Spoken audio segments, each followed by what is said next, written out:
নমস্কার বন্ধুরা, welcome to চৈতিস kitchen.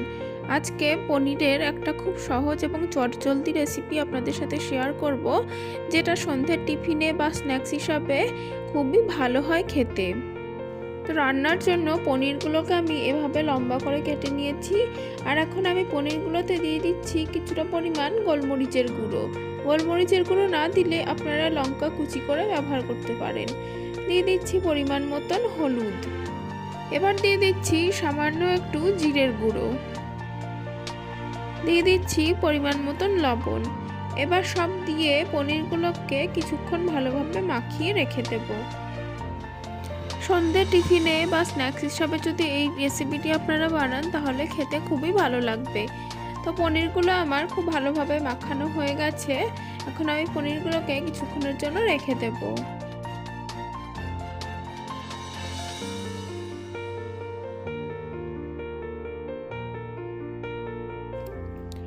এবার একটা বাটি নিয়ে নিয়েছি, বাটিটার মধ্যে নিয়ে নিচ্ছি বেশ কিছুটা পরিমাণ বেসন। এই পনিরগুলোকে ভাজার জন্য আমি একটা ব্যাটার তৈরি করে নেব। তো সেই জন্য বেসনের যে গোলাটা আমি বানাবো সেটা খুব বেশি পাতলা হলে চলবে না, একটু বেশ মোটা করে বানাতে হবে। তো সেই জন্য অনেকটা পরিমাণে বেসন নিয়ে নিচ্ছি। দিয়ে দিলাম পরিমাণ মতন হলুদ, অল্প একটু লবণ আর কালো জিরে দিয়ে ব্যাটারটা খুব ভালোভাবে গুলে নেব।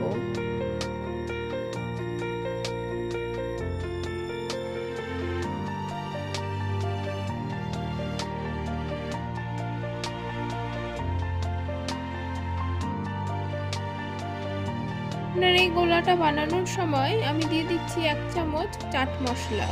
চাট মশলাটা খুব ভালোভাবে মিশিয়ে নিচ্ছি বেসনের গোলাটার মধ্যে।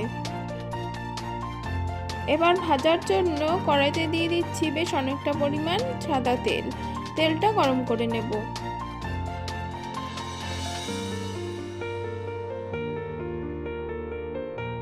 তেল গরম হয়ে গেলে পনিরের লম্বা কিউবগুলোকে ভালোভাবে বেসনের গোলায় ডুবিয়ে তারপরে লাল করে ভেজে নেব। এবার আস্তে আস্তে এগুলোকে তেলে ছেড়ে দিচ্ছি।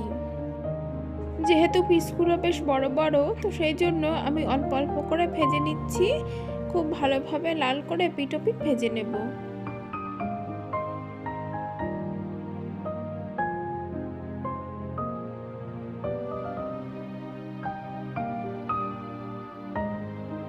প্রথম 3টে পনির আমার ফ্রাই করা হয়ে গেছে। এখন এগুলোকে আমি তুলে নিচ্ছি।